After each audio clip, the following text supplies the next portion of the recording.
All right, here we go.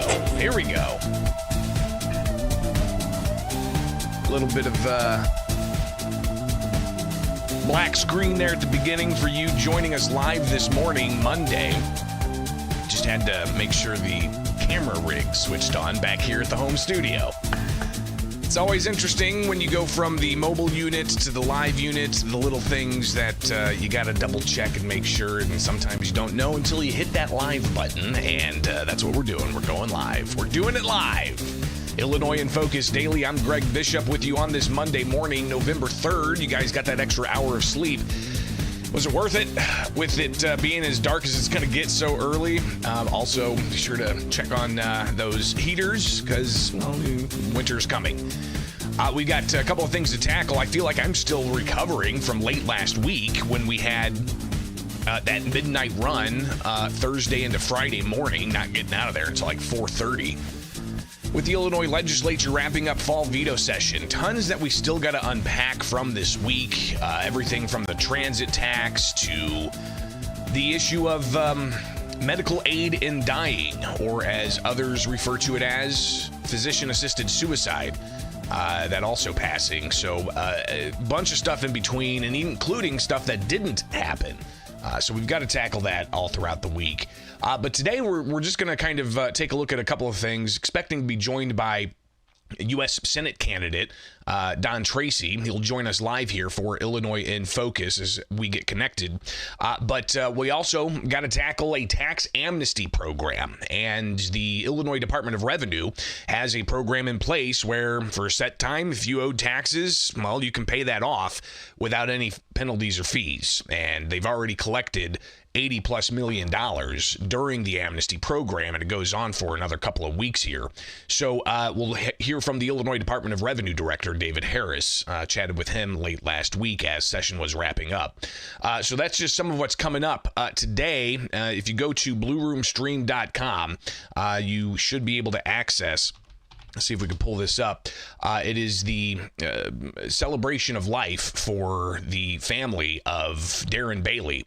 Again, a Republican candidate running for governor. He was the candidate who was against Governor J.B. Pritzker in last election in 2022. But if you go to blueroomstream.com, you'll be able to watch the celebration of life.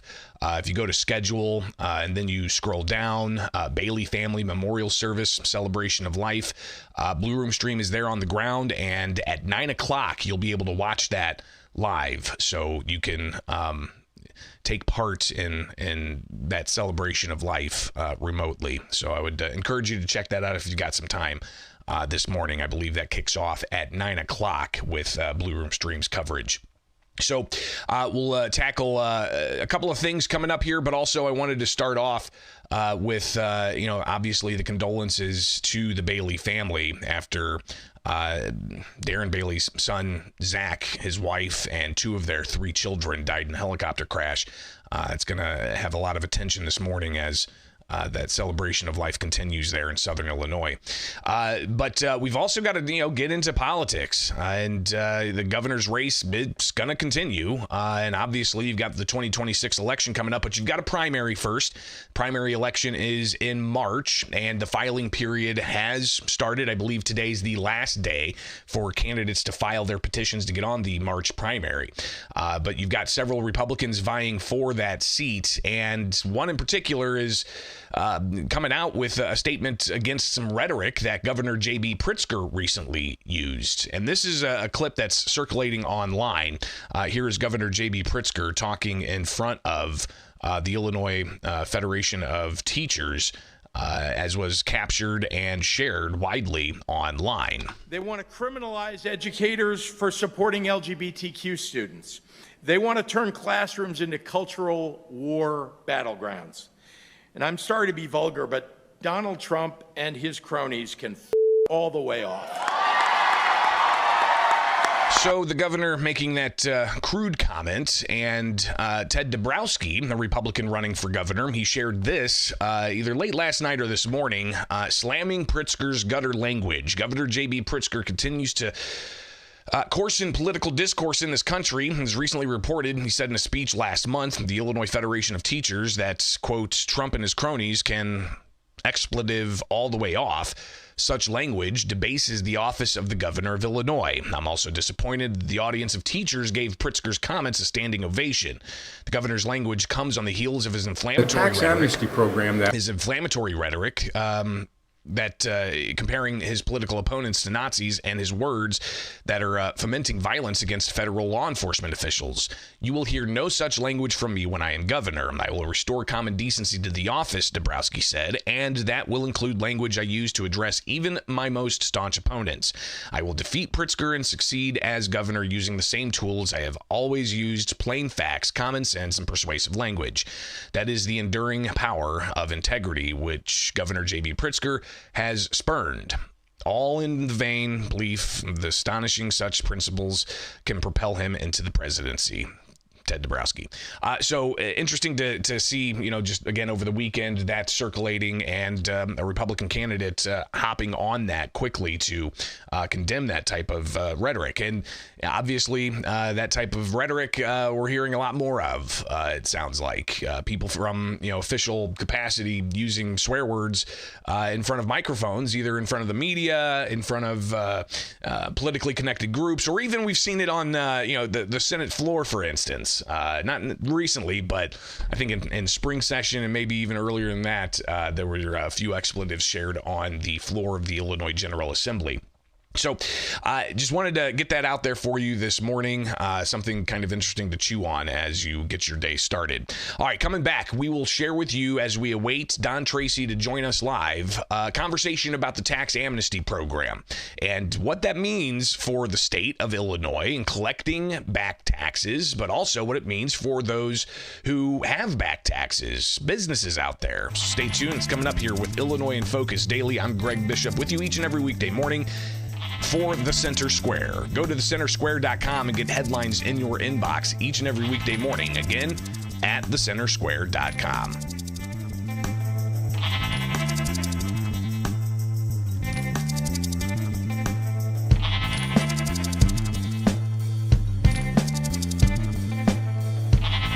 Do you owe back taxes to the state of Illinois?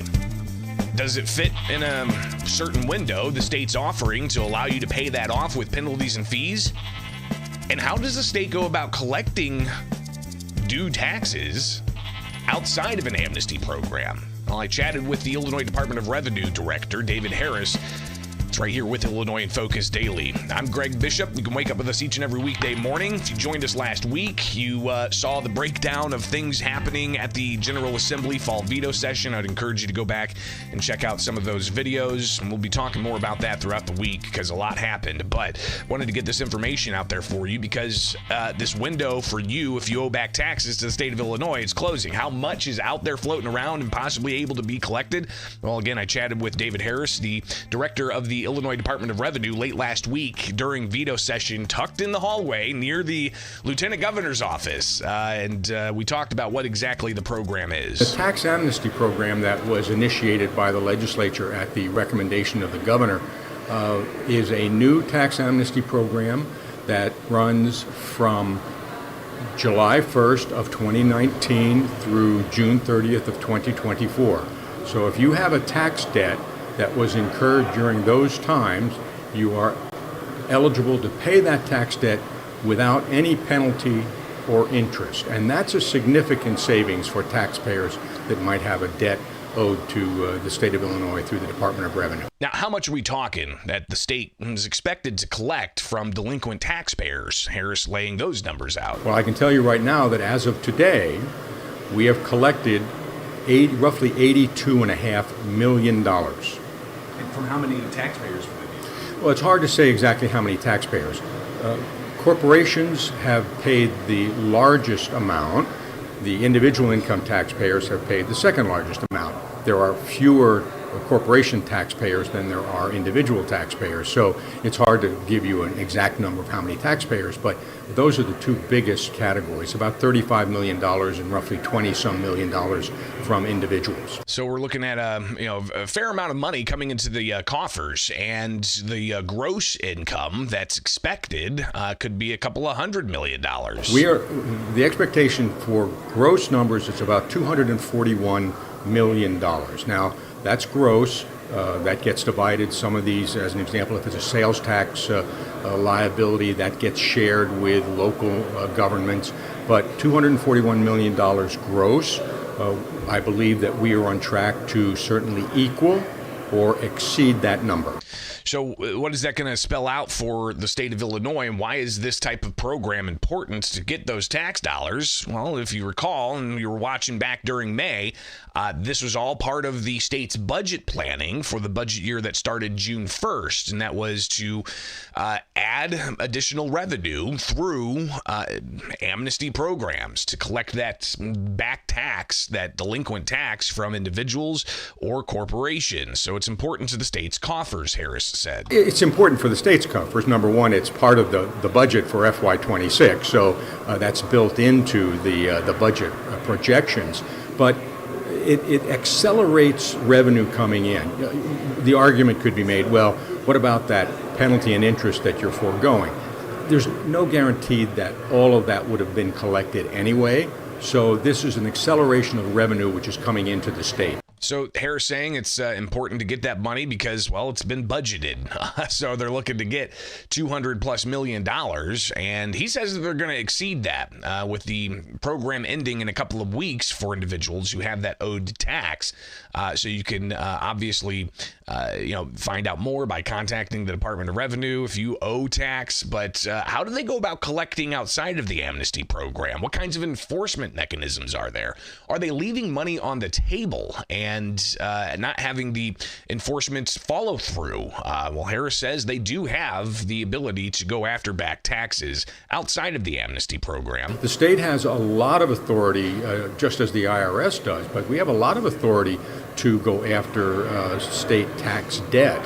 And that's another reason why taxpayers should take advantage of this amnesty program, because if that debt is paid, you don't have to worry about a bank levy. We can levy a bank account. You don't have to worry about, if you're a business, a sticker on your, let's say a retailer, a sticker on your front door saying the business cannot operate because they have tax debt. I mean, the collections efforts can be significant, and you want to avoid getting into that collection area. So there's, he said, you don't want to have a business that has a placard on the front door saying that you're delinquent in your taxes, and you can't operate. But what about, those out-of-state businesses that may owe taxes? Harris talking about efforts to go after those individuals outside of the tax amnesty program to collect those taxes. We have the ability to audit them, but it's harder to collect. In terms of local businesses, a retailer, when they file their certificate of registration with the Department of Revenue to do business in the state of Illinois, it's not just that business, it's the principals in the business. So if there's a tax debt for that business that isn't paid, that tax debt flows to the principals, and the principals then become liable for that tax debt. So another reason why people should take advantage of it. Take advantage. This is a great offer. Take advantage of it. It's easy to do. Now, one of the things is that the debt and the returns have to be filed in full by November the 17th. That's the cutoff date. So we're about halfway through the program right now, and we've had great response. And as I say, I think we will meet or exceed expectations. He talks just a little bit more about the amnesty program and the importance to the state for that, and also for the taxpayers to get that owed money. Here's David Harris. I just want to emphasize again how beneficial it is for any taxpayer, whether it's a business, corporation, or an individual, any taxpayer that has any debt to the state of Illinois, to come forward, pay the debt, get rid of that penalty and interest, because if you don't, the penalty and interest just continues to add up. and that penalty and interests for the tax amnesty program will not be levied. So if you owe that tax, you can take part in the amnesty program.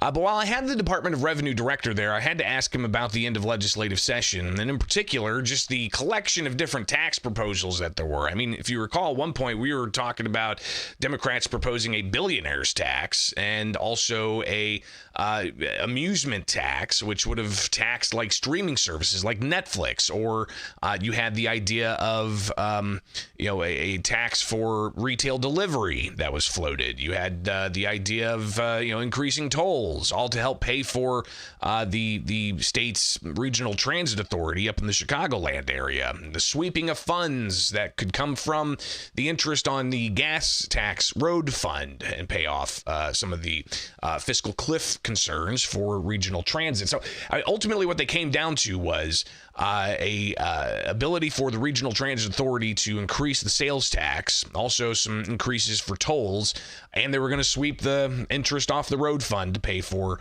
mass transit. And these issues passed both chambers of the General Assembly, I believe in the Senate, by 4:30 in the morning. But before all of that was ultimately solidified, I asked David Harris, the Department of Revenue director. He used to be a legislator. He was a Republican state representative for years, and then was brought on by the Pritzker administration to be the director of the Illinois Department of Revenue.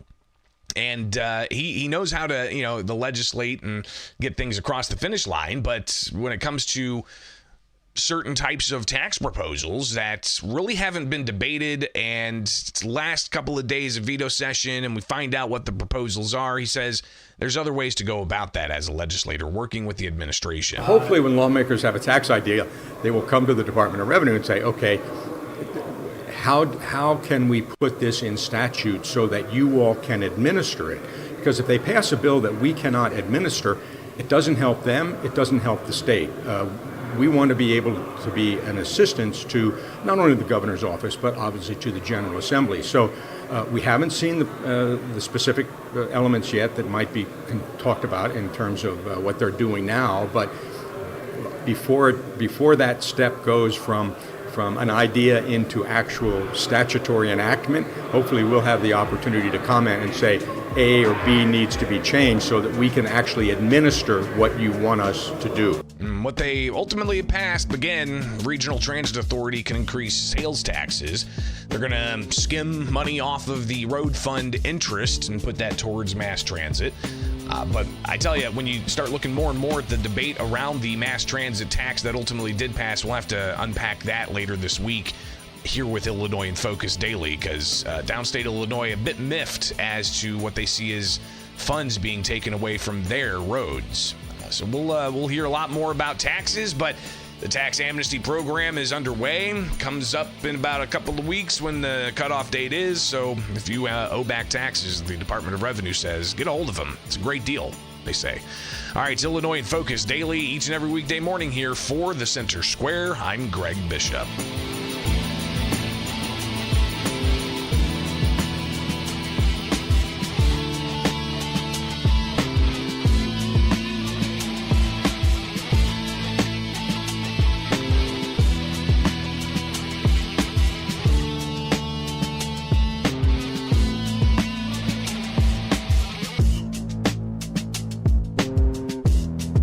Still awaiting Don Tracy to join us. If we can't get him to connect, we'll definitely do that at some point this week. He was turning in petitions Friday to the Illinois State Board of Elections to be the Republican candidate for U.S. Senate, and definitely wanted to chat with him a bit about the issue of SNAP, the Supplemental Nutrition Assistance Program, and what that means for those who nearly 1.9 million who on Saturday had the SNAP program cut off because of the ongoing federal government shutdown. So standing by to see if we can connect with Don Tracy. In the meantime, while we're here on this Monday morning, catch up on what you missed out on, all right? Not just from Illinois, but also from the Center Square, where you can go and get the newsletter and get headlines in your inbox. On the national page, you can read headlines about, for instance, the investigative work the Center Square's team's doing. Congressional perks, House account spending jumped 21% in 2022. You've got ranchers decrying beef imports from Argentina, but experts say it's a good start. You've got Trump considering military action to stop Christian genocide in Nigeria. You've got Everyday Economics, a regular podcast and breakdown of what's going on with the economy with the Center Square and economic experts talking about the issues. So you can see just some of the headlines here from the national page. Go to the Illinois page and catch up. You'll see soybean farmers talking about uncertainty with the Make America Healthy Again agenda. You've got a report about the power grid and electrification, the bumpy transition to the renewables. You've got stories about approving the Department of Corrections director, something else that we're going to have to delve into later this week because there was passionate debate in the Illinois Senate on the approval of LaToya Hughes, who's going to get $200,000 a year. Well, she is getting $200,000 a year, but she's been appointed by the governor for a little over 2 years or so. So interesting story there. But you've got obviously the consequential bills that were passed and more breakdown and analysis of what you can see from legislative activity. So again, go to the centersquare.com for the latest, where you can catch up on what's going on here in the land of Lincoln. All right. Again, go to the YouTube channel as well, because you'll find clips and best of segments of this program. Plus, you get to wake up with us live each and every weekday morning with Illinois in Focus Daily, and still kind of recovering from last week. It was, I'm not going to lie, it was a bit rough going from, doing the show Thursday morning to getting to the Capitol and getting the day started, and they went all the way until 4:30 in the morning, Friday morning, and I had things planned this weekend too. I tell you, I took a pretty solid nap Friday. But even waking up at like 3 p.m., felt the weight of the previous 24 hours. But obviously, it's back at it with another week ahead of us. Governor J.B. Pritzker's got a couple of events today that he's got scheduled.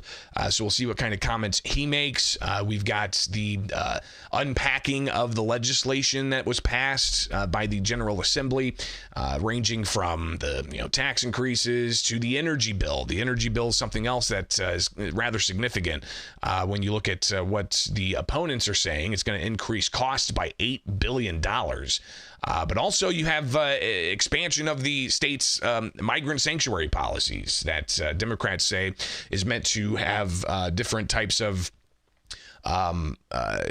policies that schools can handle when it comes to immigration enforcement. But Republicans saying that they're concerned about the ongoing questions of law enforcement civil immunity from being sued. So these are all issues. It's going to take some time to, each segment, we have to unpack all the things so you guys know what's going on. But obviously those bills passed and they're onto the governor's desk. Seeing here, we're going to try to get Don Tracy on. I'm going to give them about 5 more minutes before we cut this off. Next. Sometimes doing this live, producing, directing, hosting. You guys get it right here with Illinois in Focus Daily. I'm Greg Bishop. And shout out to the team from Jim Talamonte to Katrina Barker, Dan McCaleb, the team from Blue Room Stream, Lisa, Paul, and Chris, who've helped tremendously to get cameras where they're needed to help you, the taxpayer, better understand what's going on in state government in the land of Lincoln, and a lot of hours put over in that tail end of the week last week. So I feel like I'm still kind of recovering, and I imagine the rest of the team is still recovering as well. So yes, it is Illinois in Focus Daily. Let's take a brief breather here, and we'll join back up with Illinois in Focus Daily.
Appreciate you guys' patience hanging out this morning. Listen to some of the Monday deep cuts from Illinois in Focus Daily. While we're anticipating to be joined by Don Tracy this morning, as he's looking to get your votes for the U.S. Senate in the March primary, I wanted to take a look at the latest in the case that the state of Illinois has against Donald Trump over the use of the National Guard. This on a emergency motion is in front of the U.S. Supreme Court, and if you go to the U.S. Supreme Court's docket for this case, you'll see here some of the breakdown. Obviously, as we tracked this at thecentersquare.com, you have the state of Illinois suing Donald Trump over the use of the National Guard. I think the National Guard from California and Illinois was deployed for a handful of hours before a judge issued an emergency injunction against the Trump administration from using the Guard. But then the Trump administration went to the appeals courts, and the appeals courts upheld, and then they went right to the U.S. Supreme Court with a application for a stay on that injunction, meaning that the injunction wouldn't be put in place. And that was filed October 17th. Here we are 2 weeks later. And looking at, of course, we've reviewed some of this, the filings from like the state of California in support of the state of Illinois. You had responses from, the Trump administration, and then you get the application referred to the courts, and the docket says the application for stay presented to Justice Barrett is referred by her to the courts. The parties are directed to file supplemental letter briefs addressing the following questions: whether the term regular forces refers to the regular forces of the United States military, and if so, how the interpretation affects the operation of law. The briefs, not to exceed 15 pages, are to be filed by Monday, November 10th. Letters reply briefs, not to exceed 10 pages, are due by November 17th. Any brief for an amicus curiae, that's a friend of the courts under this particular rule, on that or other aspects of the application must be filed by Monday, November 10th. Then you get the amicus brief from American Rights Alliance and a letter of Donald Trump, President of the United States. Let's go ahead and check out the letter that Trump put out here. Dear Mr. Harris, this letter is to inform the courts about recent developments concerning two of the cases cited in the briefing in support of the government's application for a stay in the above caption case. The stay application identified a conflict between the 7th Circuit's decision below and the 9th Circuit's decision in Newsom v. Trump. And the reply brief explained that the conflict has deepened based on the 9th Circuit's ensuing decision in Oregon v. Trump. In Newsom, the 9th Circuit stayed a district court order enjoining the federalization and deployment of the state guardsmen in Los Angeles. The 9th Circuit stayed a district court's order enjoining the federalization and deployment of states guardsmen in Portland. So again, you can see here the Trump administration is essentially outlining that there are conflicts with what the 7th Circuit U.S. Court of Appeals and the 9th Circuit U.S. Court of Appeals in two different cases has decided. So while the 7th Circuit in Illinois has essentially put that stay in place, the other circuits have essentially said the Trump administration, while the merits of the case are dealt with, can continue forward. So on October 22nd, the 9th Circuit denied rehearing en banc in the Newsom case, but October 28th, the 9th Circuit voted to rehear the Oregon case en banc, and that's the whole panel. All right. And they vacated the panel's order in that case. So that is something that the Trump administration is putting in front of the U.S. Supreme Court in this ongoing question of whether or not you've got the Trump administration being able to have the right and the power to federalize the National Guard. And the Trump administration said they're federalizing the National Guard because of the ongoing disruptions and threats to federal law enforcement, enforcing federal law, federal immigration law on the streets of Chicago and in Illinois. There's no cooperation, and protesters are getting into the space of where enforcement's happening. You've seen video of protesters. I mean, last week there were 6 that were indicted, including a Democrat congressional candidate, for blocking federal officials, for impeding federal officials and vehicles getting to the ICE facility in Broadview. So that type of incident is going to lead to increased efforts from the Trump administration to have more safety on the ground for public safety. But then again, you've got others who are filing in this case. And late last week, you had American Rights Alliance submit their amicus brief. And this is, we'll just go over some of this briefly here and see how their table of contents are laid out. The issues of the summary argument, statement of the case, and argument. They talk about governing law for a stay. So they're pushing for the Supreme Court to essentially bat down the appeals court and the district court, protecting federal personnel, property, buildings, and the conduct of federal functions should not count as the type of law enforcement intended by the Posse Comitatus Act. And state and local officials are openly declaring their rebellion against federal law. So let's just go to page 11 here and review that as we continue here for Illinois in Focus Daily, getting you some of the latest this Monday morning. So they've got, again, this idea that the states or local officials are unwilling to enforce the law. The military National Guard is not engaging in law enforcement, but protection of federal personnel and assets. State and local officials are unable to enforce the law to keep civil order. When state and local authorities refuse to or will not enforce the law, this is insurrection, whether writ large or small, and this is far more dangerous and insidious. The Insurrection Act provides that the president, by using the military or the armed forces, or both, or by any means, shall take such measures as he considers necessary to suppress in a state any insurrection, domestic violence, unlawful combination, or conspiracy if it so hinders the execution of the laws of the state and of the United States within the state, that any part or class of its people is deprived of a right, privilege, immunity, or protection named in the Constitution and secured by law, and the constituted authorities of the state are unable, fail, or refuse to protect that right, privilege, or immunity, or give that protection, or oppose or obstruct the execution of the laws of the United States, or impedes the course of justice under those laws. So you've got the state of Illinois with officials saying that they're not necessarily, opposed to federal immigration enforcement. They just don't like how it's done. So again, just wanted to keep you updated there. It looks like I just got the note. We're going to have to reschedule the Don Tracy interview. So maybe we'll connect with him tomorrow morning and get you guys plugged into what his thoughts are on the state of affairs of possible use of the National Guard in Illinois to SNAP program benefits and such. So we'll do all of that here soon with Illinois in Focus Daily. All right, wake up with us each and every weekday morning here for Illinois in Focus, where you can get the latest. Go to thecentersquare.com and get the headlines in your inbox. And if you can't watch the show live, you can join us via podcast. But I will say the live chat's always buzzing, and you guys are good tuning in and hanging out. We'll be back at it tomorrow, breaking down a lot more after still recovering from fall veto session. It was a long night. Appreciate you guys hanging out with us. All right. Get to thecentersquare.com, get the newsletter today and tomorrow, and the podcasts, and check out the YouTube page where you can see not just this show, but also programs from across the country with Illinois in Focus Daily with you in the mornings. But go to thecentersquare.com for so much more throughout the day. All right. Have a great day, guys. We'll see you back here tomorrow for more Illinois in Focus Daily.